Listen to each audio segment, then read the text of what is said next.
What's going on, everyone? I'm the game adjuster Ethan Rodriguez, and today we are talking about the 3 to 6 player game So Clover. So Clover is published by Repos Production, the same publisher that brought us Just One. I believe that one Spilled His Yards or was nominated a couple years ago. So this is a cooperative party game, if we want to call it a game. It's more of an activity, in my opinion. We'll get to that more in the review, but let me go down to the table. I'll give you a brief explanation as to how it works and how to store it away in the box, and we'll come back here with some final thoughts. So here we go. To begin the game, players are going to get a marker and one of these plastic clovers here. You'll see these plastic clovers have these little divots that these cards will go in. These cards will have words on them, and then they will fit into the little area here and slot into that. All right, and so each player will get one of these. They'll get their marker. You'll shuffle these decks, put them in reach of all the players, and then you're ready to begin the game. Each player will then take 4 of these cards and slot them into their clover here randomly and make it so that no one else can see. Then they will write a word that they believe will help connect the words that are showing. So I've got an example one here that we'll kind of look at together. So I have written it as such. We've got Explore and Medusa. I've written Adventure, maybe.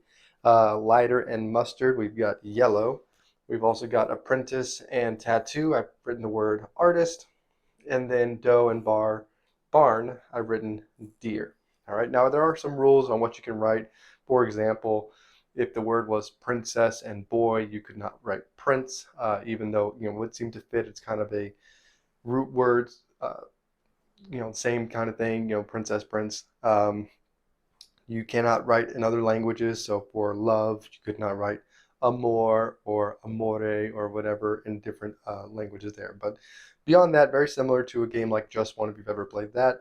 There are some restrictions, but not a whole lot. If you can just make it such that it's not, just another word of the same meaning, exact same meaning or same root, or another word in another language. Otherwise, you're good. So after you've written the words that you think would help your teammates match this, as this is a cooperative game, you will then remove the cards that you've put on here, and then you will agree on how many cards you will add to this. So in the base game, you might just add one more randomly. You'll shuffle these up. You'll again have this so no one can see it, so you'll flip that face down, and then you'll have your words set on top to show that you are ready to go. And so all the players will be doing this simultaneously. Once the players have all finished and they are ready to go, then one player will be the spectator. So let's say I'll be the spectator first. I will then give this to the other player. I will give them these cards, and then they are to match them appropriately so that they get the correct answer. So let's assume, they thought, well, tattoo artist, that makes sense. Bananas are yellow. That's a good one there. Not really sure. Your mustard would be yellow. Okay, let's put that there. I'm not sure why adventure could be bedroom. Maybe, sure. We'll put fishing and deer, kind of hunting maybe. A brushing adventure. I'm not really sure if that would work. Artist and flower, maybe that could go. And then, yeah, Medusa, I'm not sure. Maybe there's some deer in Ireland. We'll go ahead and put that there. So let's just pretend that the players had agreed on this. The spectator will then tell the players if they did any of them right. Any of the ones that they did correctly will stay in place. Otherwise, they'll be removed and taken off. So here you can see that we got all of them incorrect. They're not in the right position, so there would be no points scored here, and they would get one more final attempt to score. If, however, they had gotten it right the first time, so let's say we had gone, put that there. We put mustard here. We've got this was the one that was not part of it, so we'll put the barn and explore, and we'll put the doe like that. So let's say they got it right the first try, though. They would get 1 point per card that was right, plus 2 additional points for getting it right the first time. If this was their first time instead, maybe they'd gone like this, they would remove this one, get one more chance to fix it. Let's say they still didn't get it right, they put the wrong card in. Then they would just get 1 point for everyone that was right. So here would just be 3 points, 1, 2, 3. And that's it. And so you'll take the cards that you got correct. You'll go ahead and keep those. You'll put the other 2 in a discard pile. You'll write on here your score. So here we got 3. And then you'll go on to the next person's clover. After all players have gone and been the spectator and had an opportunity to have their clover scored by the other players, you will record your score as a team on this record of legends. So you can see here, we've got the date, how many cards were added, the player count, and some first names, and then your score. And that's the whole game. So the kind of variant on this is, of course, you can make it more difficult so that you could add more cards than just one. Here we've only had 5 to choose from, and you can see just that 5th card made a world of difference. But maybe if, we added 2 more cards, and you could write that as your difficulty level in your Record of Legends. So that's it. Well, let's go back up top, and we'll talk about what I think of it. Okay, let's briefly talk storage. Everything fits very neatly in the box. The box does come with this little cardboard insert here. It does also come with this rubber band for the clovers. You'll just kind of slot those diagonally in here. It does come with 6 markers for you to use. You can keep those in the bag that came with. These cards will all fit in here on this top area. So we'll slot those into there. And I don't actually bag these cards. They're kind of a weird shape, and it's fine. It's a party game. I'm not really that worried about them. There is quite a few cards, by the way. There's 220, I believe, that come in the game, and so lots of variety there. And then you'll go ahead and put these 2 items on top, the rulebook, the Record of Legends, and there you go. That's how you store away So Clover. Okay, there you go. So let's talk about it. We'll start with the theme. It doesn't have a theme. This is, of course, a party game. I do like that, it's so clover, so clever, haha. It's got moving right into production, so the theme there is none. But the production is pretty cool. It's got some decent markers. They have the erasable tops on the other side of the lid. They seem to write well. Haven't had any problems with them yet. The cards are pretty cool. The fact that they are little square cards that have the cutouts. Had not seen that before in a card. I know there's some other cards like in games like Solenia and stuff like that that have like the holes in them. But I thought this was really cool that it was little squares cards with a square cutout. And then, of course, the showstopper here is the little clover boards that you write on, which are cool. Those are a neat piece. I will say I wish maybe the clovers, the squares that the cards fit into were maybe deeper or more snug. I did have a couple times where it seemed like when I'm trying to write, I'm holding the board vertically, trying to keep it from my other the other players from seeing my words. The cards will kind of slip out, or I have to hold them kind of slightly. So minor thing, but because it's the main function of those boards, just to hold the cards, I wish that would have been done a little bit better, either by deepening that piece in the middle to hold them, or B, making it such that the hole is more of a tighter fit. Now, granted, if you make it too tight, you might damage the card, so I get why it's a little loose, but just be aware of that. Is one minor kind of flaw I found in the production, but otherwise it's fine. I mean, it's not that many components, and what they provide is pretty good. As far as the rules go, it's super simple. The scoring is very simple. If you get them all right the first time, you get 6 points.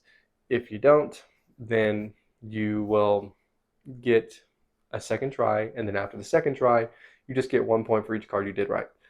The rules explain it as the first time you get it right, you get 1 point for each card plus 2 more points for getting it right. I feel like they could have just said, if you get it right the first time, you get 6 points without any further explanation.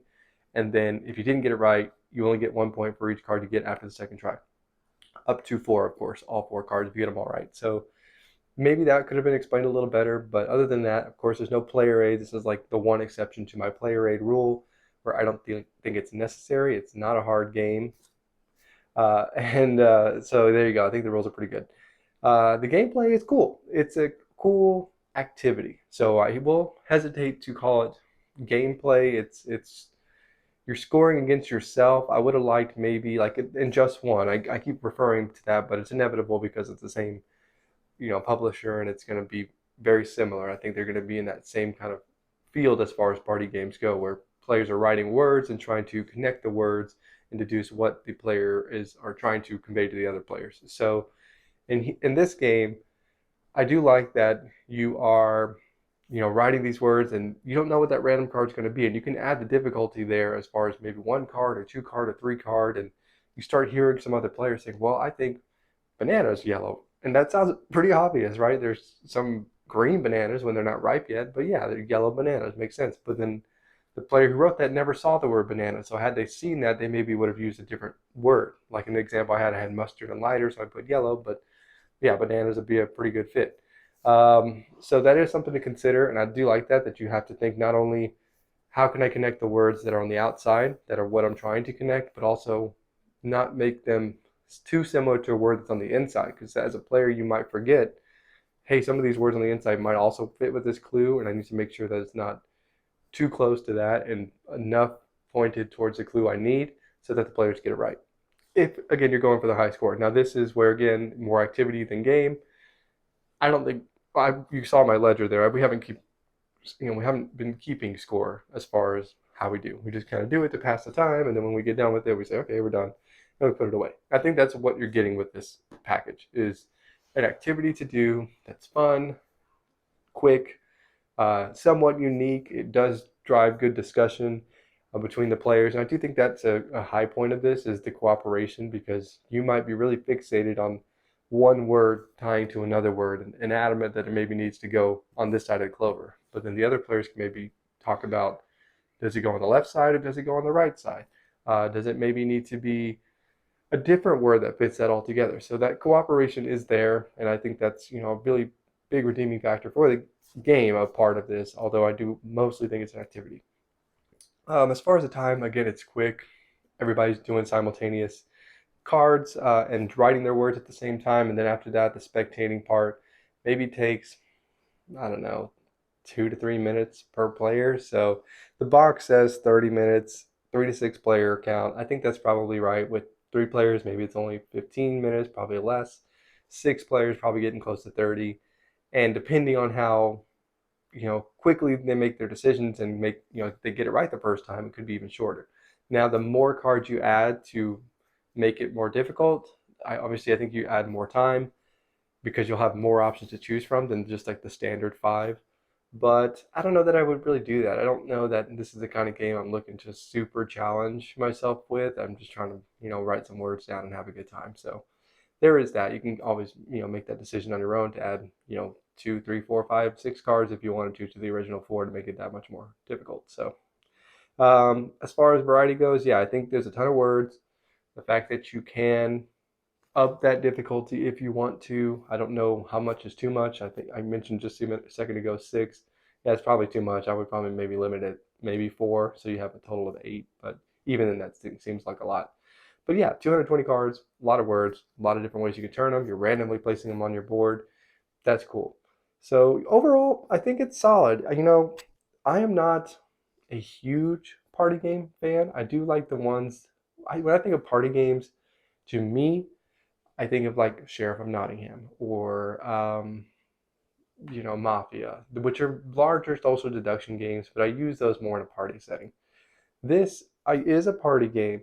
It's not something that necessarily speaks to me all the time. I more so have it for like the group I'm playing with and for families, and it's just easy it's like a welcoming party game because people can, use a vocabulary to make words that and try to connect those to other words. So it's a simple enough game. Again, there's not really a winning or losing. It's just for fun.